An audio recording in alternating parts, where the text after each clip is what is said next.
الرحمن الرحیم السلام علیکم۔ گزشتہ چند سالوں سے پاکستان کو معاشی طور پر کنگال کرنے کے لیے اور پاکستان کو معاشی طور پر جکڑ بند کرنے کے لیے ایک جال بچھایا جا رہا ہے، اور افسوس کی بات یہ ہے کہ حکومت اور اپوزیشن دونوں اس دلدل میں دھنستے ہی جا رہے ہیں، اور پاکستان کے مستقبل کے لیے، پاکستان کی آزادی خود مختاری کے لیے وہ شاید دور تک سوچنے اور دور کا منظر دیکھنے کی صلاحیت سے محروم ہوتے جا رہے ہیں۔ سب سے پہلے تو FATF کے دباؤ پر پاکستان کے اندر ایسے قوانین وہ نافذ کیے گئے اور قومی اسمبلی سے اور سینٹ سے پاس کیے گئے، جس نے یہاں کا جو وقف کا سلسلہ ہے اور وقف املاک ہیں ان کے حوالے سے پورا تصور ہی بدل دیا، اور جو پاکستان کے اندر بھلائی اور خیر کے کام ہوتے ہیں ان کا ناطقہ بند کرنے کے لیے اور ان کے سوتے ختم کرنے کے لیے، ان کا گلا گھونٹنے کے لیے بہت سارے کام کیے گئے۔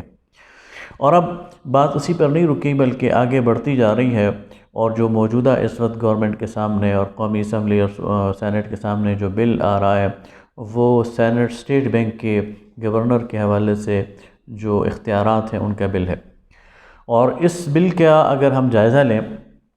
تو یہ جو ترمیمی آرڈیننس ہے 2021 اسٹیٹ بینک کے حوالے سے، تو اس میں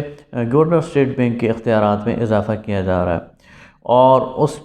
گورنر اسٹیٹ بینک کو نائب گورنرز کے تقرر کا اختیار دیا جا رہا ہے۔ گورنر نہ صرف یہ کہ وفاقی حکومت بلکہ نائب یا کسی بھی ادارے کے سامنے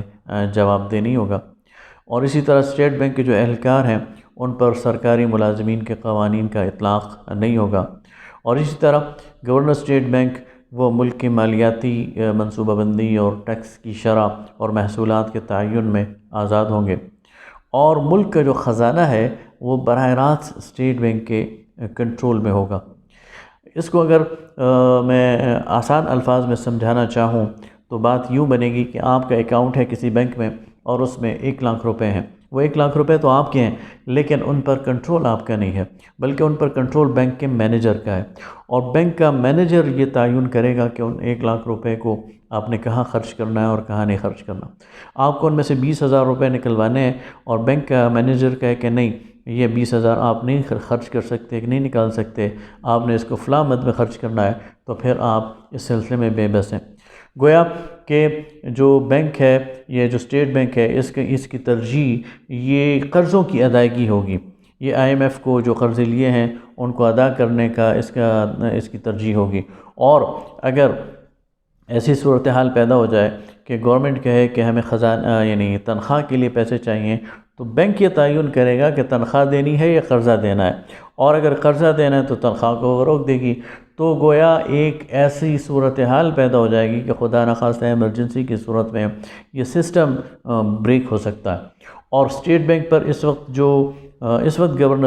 اسٹیٹ بینک ہیں رضا باقر، یہ مصر میں